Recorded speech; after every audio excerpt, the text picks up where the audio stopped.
Hi guys, hi everyone. Today in this video, I think it's going to be short, but I'm going to talk about probably um one really important concept that I think is not spoken a lot when it comes to improving an area or like achieving goals in a certain area.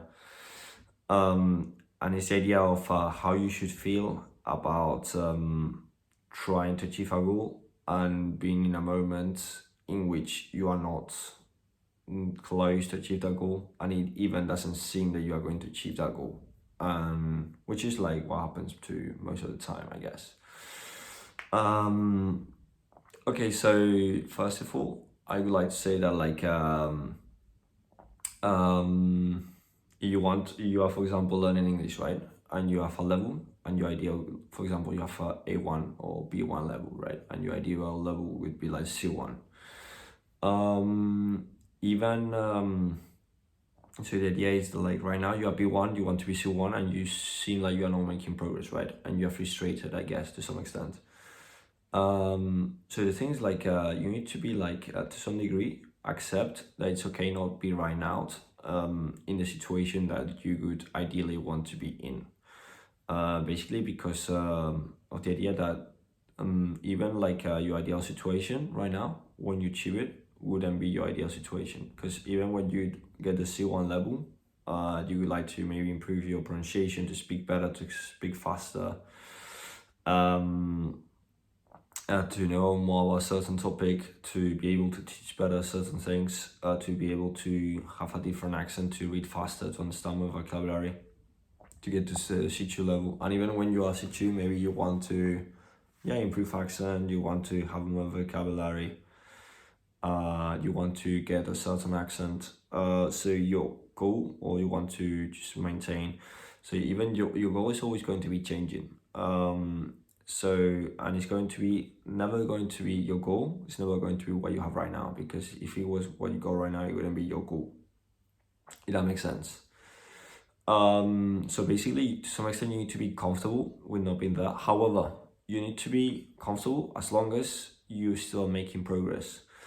Even if you are not like where you want to be, if you are like slowly and in small ways making progress, and even it's taking like significant amount of time to make small progress, you should be happy about yourself, because eventually, sooner or later, you will get that. So for example, like if in 1 year you are trying, and even if in the short term it doesn't seem that you're improving, some days you say I'm not improving, but if you look back 1 year and you think there are like clear, obvious, solid improvements with respect to 1 year, then you should be happy about yourself.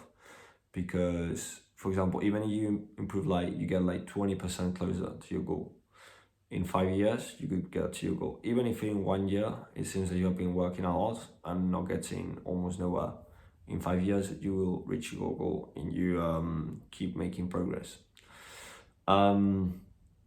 So that's the point. Understand that, like, as long as the improvement is slow, and even small and slow, but as long as it's improvement, particularly when we are talking about important areas of life, because if we are talking about learning English, which is probably one of the most useful skills that you are going to be have a main advantage for the rest of your life. Even if the progress that you have been making is really slow and really small for some months or whatever, you should be proud about yourself. And that's the attitude that you have to have with yourself when you are not achieving your goal. As long as you are making progress, you should be like happy about where you are, as long as every day you are doing some progress to get to your goal. So don't be sad if right now you are not in your goal. You should be proud of yourself, as long as you put in work in and you are getting closer to your goal. I think this is nice, because sometimes it's really easy to get frustrated, to get caught up thinking that you are not doing enough or whatever. And yeah, sometimes maybe you can do more, but sometimes it's just like it's the way it is, and you should be happy. And that's it. You should be happy about what you're doing in that moment. Yeah. So I hope that you found it useful, this video, guys. This is probably a really useful video. And yeah, don't be sad, be happy, as long as you are making progress and you are like putting work in, then you should be happy about yourself, even if you are not exactly what you want to be right now.